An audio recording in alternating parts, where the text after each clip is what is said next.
अंगा। ये काखा गाघा अंगा जानते हो क्या है? ये कलयुग में कर्म प्रधान है, कर्म प्रधान है, इसलिए सबसे पहले का अक्षर है। का अक्षर से कर्म करो, फिर उसके बाद में खा अक्षर है। जब कुछ कर्म कर लो तब खाओ, फिर जब अंतरात्मा संतुष्ट हो गई हो, अघाई गए हो, तब कुछ गाओ। गा अक्षर, राम का गुण गाओ, कोई भी चीज़ गाओ, गाओ।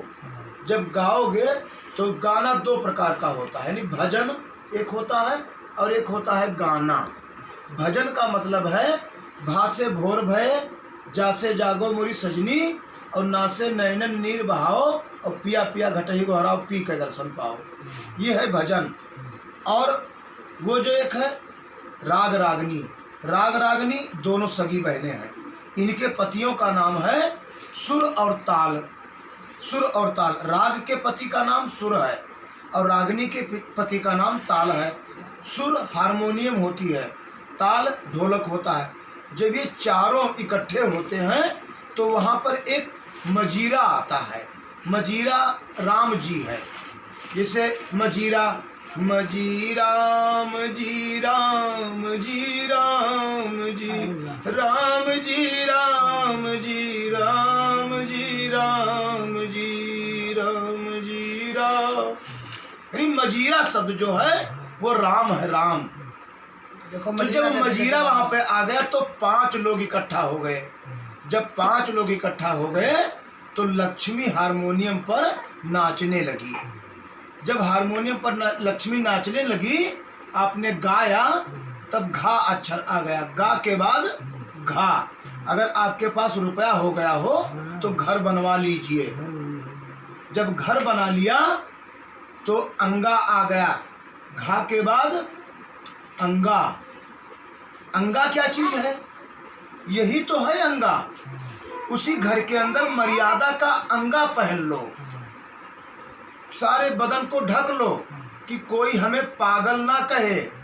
अगर मर्यादा का अंगा आपने नहीं पहना तो लोग आपको पागल कहेंगे।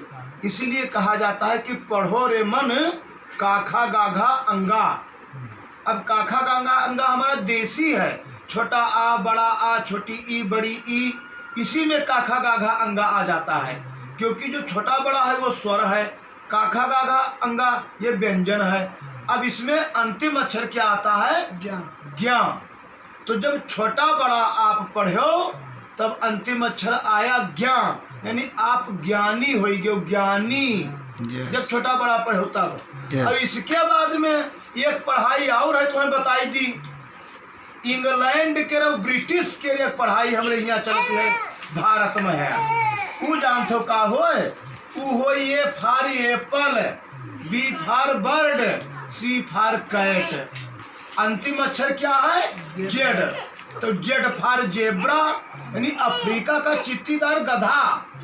ये बताओ कि जब हम छोटा बड़ा पढ़न तो ज्ञानी हो गए, तब अंतिम पढ़े हम जाए ज्ञानी हो गए। और जब ये फार एप्पल हम पढ़न तब जे फार जेब्रा हो गया, यानी अफ्रीका का चित्तीदार गधा। और गधा कसके बने यहाँ बताई दी। जैसे जब अंग्रेजी मीडियम में हम पढ़े न तो हम डीएम एसडीएम पुलिस कप्तान हो गए। अब जब पुलिस कप्तान हो गए तो जब हमरो बिहावा जब हो तो कोनो कप्तानी से डेमाइनी से इस डेमाइनी से तो वही। अब तू तो कार लेके चले गए अपने न्यायालय कहे जज साहेब आओ, जज साहेब हो, कार लेकर न्यायालय चले गए। अब मेहरुजा अपन कार लेके अपने वर चली गए, बिटिया अपन कार लेके अपने वर चली गए, लड़कवा अपन कार लेके अपने वर चला गा। तुम्हें था है ना ये कि हमारे लड़के बिटिया सारा दिन कहाँ आए, और जो संझर जूने पहुँचबो कि नहीं तो ये ना आशा करो कि अब है रोटी पोएक हम तक खवाई है, रोटी पोएक ना खवाई है। तू डीएम हो तो वही एस डमाई नहीं है, तुम्हार गर्ज हो तो जाओ रोटी लेके आओ वहाँ से जो है होटल से, तब खाओ नहीं तो मरो बाहर। तब वही जीते जी गधा हो गए, का हो गए? जेड जेफार जेबरा अंग्रेजी पढ़ी ना हो ससुरऊ जो उन्हें पुलिस कप्तान हो गए जेफार जेबरा यानी अफ्रीका का चित्तीदार गधा हो गए। न लड़कियन था कहाँ गए न बिटियन था कहाँ गई और न मर्द उनका रोटी पोई कर खवाई पाईदार ही जरूर कहे शॉपिंग कर भैया। और तक जब रिटायर होता है तब भैया उनके कोई हाल 75 ना होता कि कहो भैया जब तू कमांडर रहो फौज केयर तब तो तू 100 200 कमांडर इनका लेके जाते हो गोली चलवावत हो। अब आज रिटायर हो गए बताओ घरे बैठ हो कोई हाल पूछे आवा तो से तब वो कहते कहो न भैया ये सब गोड़वा हथवा आप सब दर्द करते कोई पूछता न लड़के अपने और बिटिए अपने और कोई नाई पूछत है। एक ठो मड़ई बनाए सड़की पे है और भोगित है भोगना भैया का करी। तब हमारे घर से ठो तत्वदर्शी संत मिला तो हम कहें सुनो तू भोगत नहीं हो तू ये फार अपल पढ़े रहा बी फार बर्ड पढ़े रहा तब अंतिम पे जेड फार जेब्रा यानी अफ्रीका का चित्तीदार गधा बने हो रिटायर हो एक बाद में है अब तू गधा हो गधा।